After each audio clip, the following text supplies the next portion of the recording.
Most of us are here this morning seeking shalom.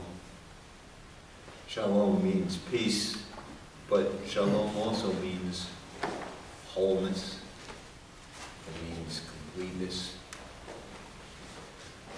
The peace we're seeking is an absence of strife, but it's an absence of strife within ourselves. I think what we're seeking is to feel whole, to feel completed. Some of us may be seeking to know God in a different way. We may be seeking to understand in a deeper way what we mean when we say, Adonai Echad, God is one. And perhaps we're seeking to know prayer in a different way.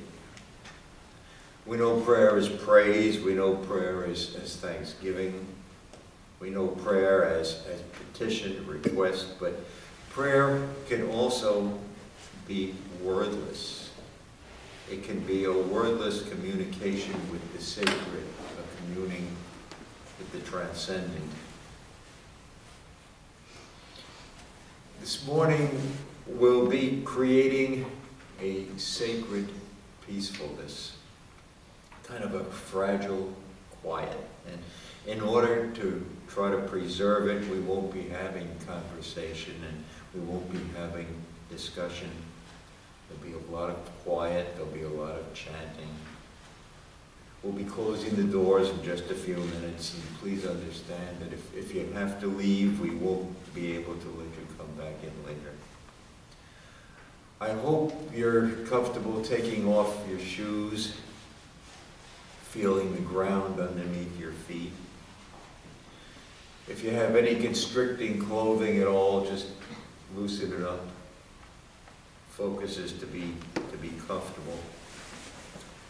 And I invite each of you, when you're comfortable doing so, to close your eyes and to keep them closed for as long as you like. You don't have to open them at all during this. We come from a long tradition of chanting. Our people have always chanted nigunim. A nigun is a wordless melody. And they chanted nigunim as a way of attaining devekut. That's a Hebrew word which literally means cleaving. It means cleaving to God. But we might better understand devekut in a sense of attaining a heightened intimacy with the divine, however we know the divine. So I'm asking you to please chant with me this morning, because when we chant together, we really strengthen each other. And don't let the words get in the way. Any syllable will do. La, la, la is fine. La, la, la. Whatever. Bim, bam. Doesn't matter. The Psalms tell us in Psalm 36, the Hebrew is Ki emcha mekor chaim bolecha nireo. For with you is the source of life. In your light do we see light. La, la, la, la, la, la.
Big Bang was the source of a great light. Some 13.5 billion years ago, the source of all the mass and all the energy that make up our cosmos was there. And it was unimaginably compact. We're told it was the size of a proton. And then it exploded, and it expanded. And the creation of our universe began at that moment. With that explosive expansion of the Big Bang, it all began, and it's continuing even at this very moment. It's happening right now. For some 13.5 billion years, atoms and molecules have been in kind of a continuous swirling dance. They come together and they separate as the transient forms and shapes that we know as the things in our world. Everything is formed from those primordial molecules. Literally everything is stardust.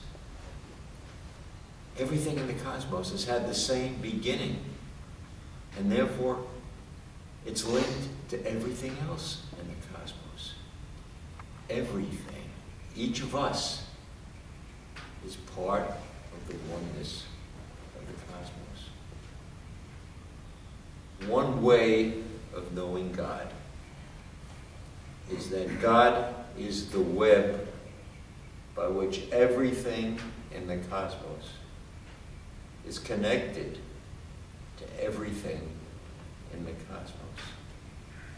God is the oneness of the cosmos. We're talking about astronomy and science, but that's not a modern idea. In the 13th century, we read in the Zohar, Memale kol almin v'sovev kol almin umi baladecha ein shum metzut klal. You fill all worlds, you surround all worlds, and without you, nothing is. There is no existence, there's no essence, there's no thing, there's nothing other than God. Everything is God, and there's nothing but God. Lie, lie, lie, lie, lie, lie, lie, lie, lie, lie.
It's true that from that perspective we're transient formations of primordial energy and molecules, but from a different, more familiar perspective, we're unique. From early infancy, each of us is a self, an ego. We're separate from everything else in the cosmos, and that's how our egos, that's how our selves relate to each other. That's how we experience anything that's not us, that's other than ourselves. is how we usually relate to God. We refer to God as Avinu Malkeinu, our Father, our King. In one way or another, we refer to God as an all-powerful, all-knowing, supreme being. A supreme being, but a supreme being is a being. Well, for more than 1,000 years now, our tradition has had another path to knowing God, not as a being, but knowing God as being itself. A being is a thing. And the mystics knew God as Ein Sof. Literally, that means without end, the infinite. They knew God as Ayin, which literally means nothing. Nothing in the sense of no thing. The nothing that was before anything. The nothing that anticipates creation. They knew God as the essence of being. They knew God as the ground of existence. They knew God as the is of the cosmos. The mystics said, Ein od milvado. There is nothing but God. La la la la la la, ya la la la la, ya la la la la, ya la la la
Ein od milvado.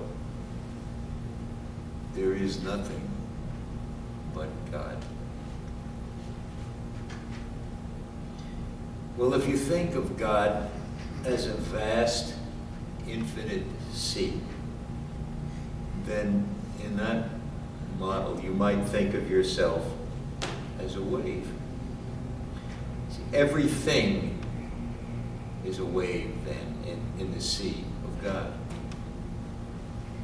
And just as a wave is of the sea, so everything is of God. You and I are of God. Every wave will ultimately subside back into the waters of the sea. But that's what it's always been. A wave is who you are. What you are is the water. There is only the sea, only the oneness, only God. La, la, la, la, la.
So we come to contemplative prayer.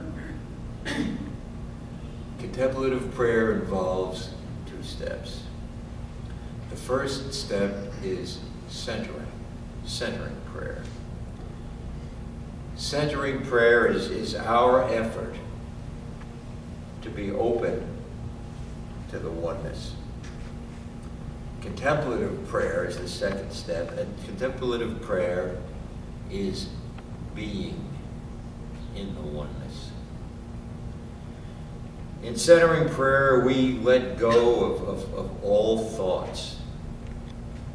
Contemplative prayer is what may follow. In centering prayer, you might imagine yourself as a drop of water immersed in the sea of God. In contemplative prayer, the drop has merged with the sea. There is no drop. There is no you. There's only God. We melt into the divine. And it doesn't happen every time we sit in centering prayer. More often we're in the oneness transiently, for minutes or for moments or perhaps just for a glimpse. But then inevitably a thought will arise, and that brings us back to the world of separation. You see, there are no thoughts in the oneness because there is no self in the oneness from which thoughts can arise. Our egos are at rest. We melt into the divine. How do we do centering prayer? First, we choose a sacred word. We keep that sacred word as our sacred word throughout this prayer. This is a word that will function to remind you of your intention, to let yourself dissolve into the oneness, and any word is satisfactory if it works for you. It could be English, it could be Hebrew, it could be any word at all. The meaning doesn't matter. It's a symbol, it's a link. It's a link to bring you back to your kavanah, to your intention. Once you have it, we'll keep it for today. We shouldn't be wearing any shoes. Please take off your shoes and feel the pressure of the floor on your feet. Our clothing should be loosened. Anything that's constricting, a belt, a tie, anything you can loosen, loosen it. We sit with our backs straight. Our head is free, not leaning. Our feet are planted firmly, squarely. Our legs are not crossed. With your hands, I like to sit with palms up, hands open on the thighs. That's a position to receive a gift. Our eyes should be closed. Thoughts are going to arise because that's how the mind works. That's a normal, inevitable part of consciousness. But it's one thing to be passively aware. But if you think about something, that takes us out of the oneness. We're taught as the story stops, the sense of self drops away. As the story stops, the sense of self drops away. If we don't get involved in the story, our ego, the guardian at the gate, relaxes. Okay, when a thought arises, what do? Because it will happen. We note it, and we say, oh, there's a thought. We don't get upset that we have a thought. It's normal that we have a thought. We don't react to the thought. We don't get involved in the story. It's nice to treat thoughts like you would treat boats drifting past you on a river. And you see them drifting past, and you let them go. And you're not concerned with where they're going, and you're not concerned with who's on board, and you're not concerned on what they carry. There's a boat. Oh, there it goes. It's good to treat our thoughts the same way. Just gently let go of the thought. Let it drift away. Go back to your sacred word. And then, very gently, let go of the sacred word and let it drift away.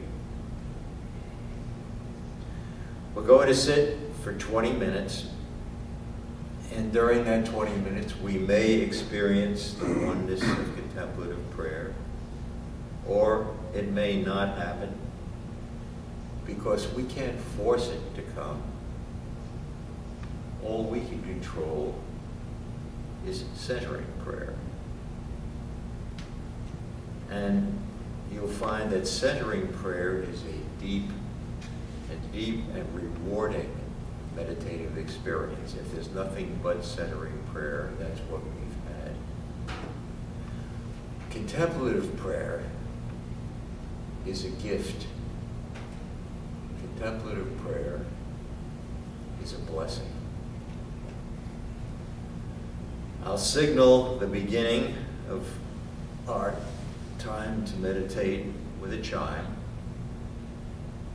And again in 20 minutes, there'll be another chime.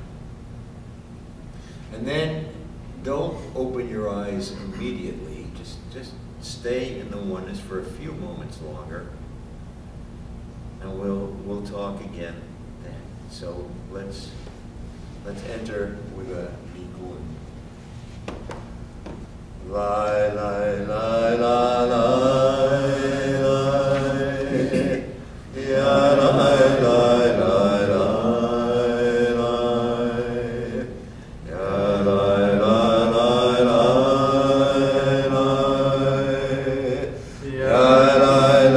lai, lai,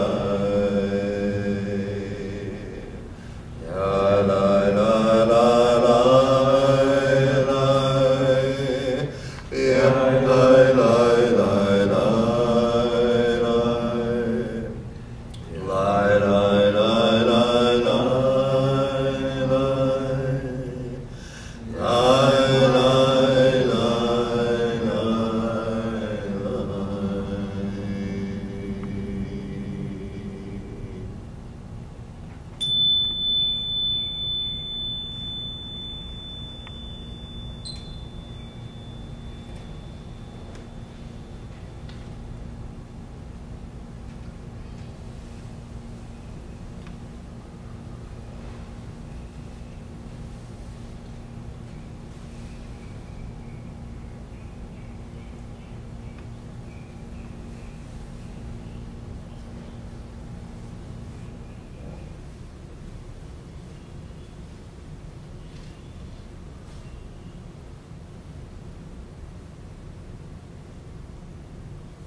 Just stay in the oneness.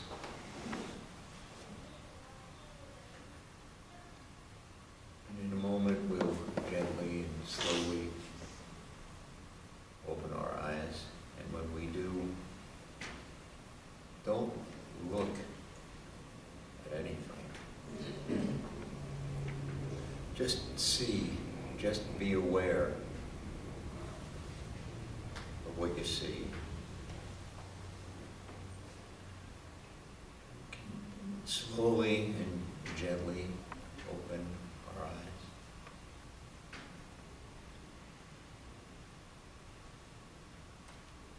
Be aware for just a moment of both worlds.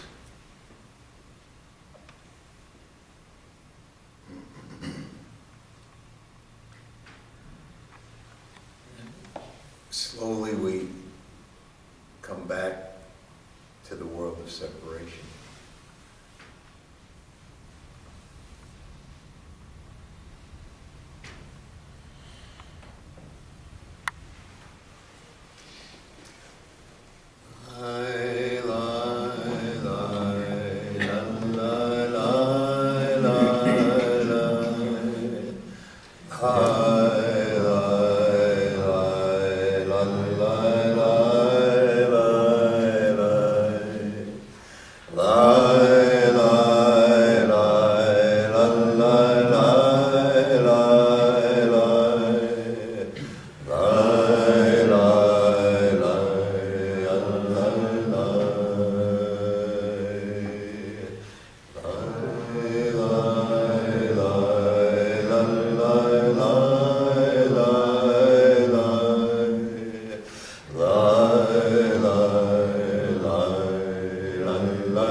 We live in the world of separation.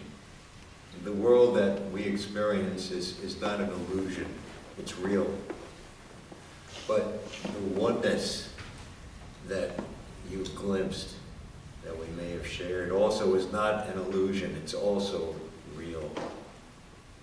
And we can't be in both worlds at the same time, but when we've known the oneness, then we can return to the world of separation with kind of a new understanding. And we always know that the oneness is as close to us as breathing. Together this morning we've created a sacred silence, the peaceful silence of shalom. And that's easily shattered. So please, let's leave here in silence. And we'll hold on to our shalom for just a little while longer.